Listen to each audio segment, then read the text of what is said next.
So today we're going to talk about Albert Camus, who is kind of an existentialist and kind of not, and you'll see why here. So Camus the Stranger sums up, I think, some of his ideas about life and philosophy.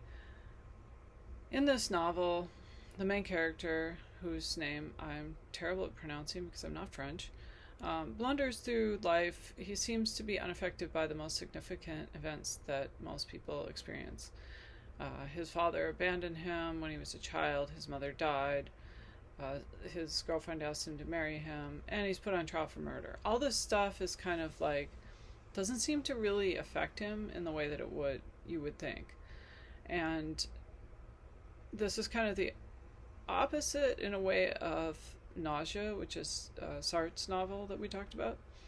And in that novel, Antoine finds meaning in the end, which we didn't really talk about yet, but in the end of that book, he actually does end up finding meaning by deciding to write a novel. And in contrast, Camus' character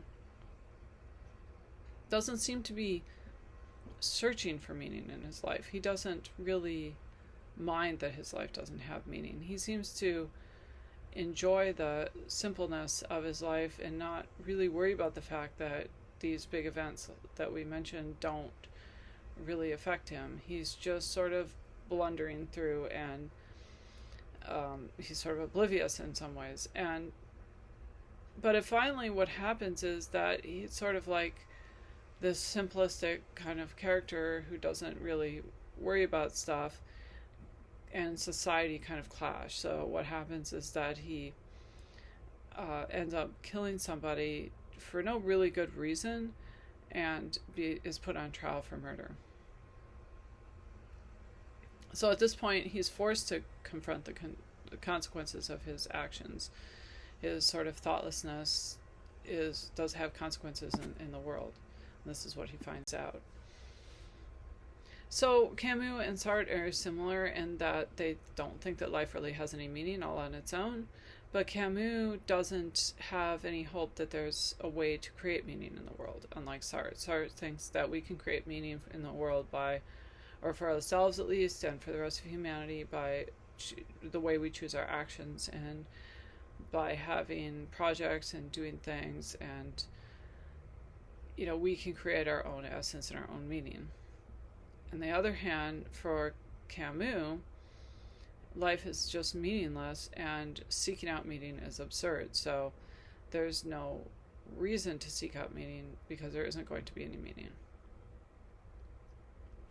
Since there's no way to do this, we have to just learn to enjoy the moment. And this is kind of what Nietzsche talked about, the idea that we should just accept the way things are and enjoy the moment, and not try to attach some kind of deep meaning to things. So the other story that Camus tells to illustrate this point is the Greek myth about Sisyphus. So in Greek and Roman mythology, Sisyphus challenged and attempted to fool the gods. There's different stories about how this happened, but when he died, he went to the underworld, but he convinced the god of the dead to allow him to return to Earth. And finally, Mercury dragged him back to the underworld, and he got punished even worse because he had done this. And so his punishment was supposed to be sort of the worst punishment you can imagine, and this is that they forced him to push a boulder up a hill every day, but every time he did it, it would roll back down the hill, and he has to do this forever.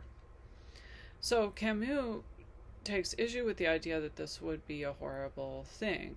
He admits that Sisyphus' sorrow is knowing that his task is futile, that every day it's going to come back down, but he doesn't say that should make Sisyphus not be happy. So he says the descent can be performed in sorrow, the descent down the mountain, when he knows that he's going to have to push it up again. But he said it can also take place in joy. So accepting his fate and his own part in bringing this fate about can make Sisyphus be happy. So if he accepts what he has to do, even though it's absurd and meaningless, and he accepts that it's absurd and meaningless and doesn't try to make it meaningful, then he can be happy. So again, for Sartre, the meaning in our life comes from our choices, and the meaning for us as people comes from our choices and from realizing our freedom. So we must, for Sartre, accept the limits of our lives. So he talks about how you can't expect other people to continue your projects after you're gone, and that's part of accepting what life is about. But at the same time, he is optimistic about meaning in life, because he thinks that humans' complete freedom to create their own destiny is a way for us to also create our own meaning. With Camus, on the other hand, he's not interested in the idea of the limitlessness of freedom as in making our own essence. He's more interested in us sort of accepting what our fate is and being happy in that. So he doesn't seem to think that there's Camus doesn't seem to think that there's a human nature that we're born with either as much, but he thinks that whatever circumstances we end up in, we must embrace them and realize that they're meaningless and find happiness despite or in that meaningless. So when we stop worrying or striving for meaning, but just throw ourselves into whatever task is before us, then we can be happy and create joy for ourselves. And this is, like I said, a little bit like Nietzsche that you can see here, and a little bit like Camus in the sense that neither of them believed in God or thought there was a deep meaning that was inherent in things, but on the other hand, where Sartre saw the potential for meaningfulness, Camus saw there being no meaningfulness. But that doesn't mean for Camus that we can't be happy or satisfied with our lives, even though they're meaningless.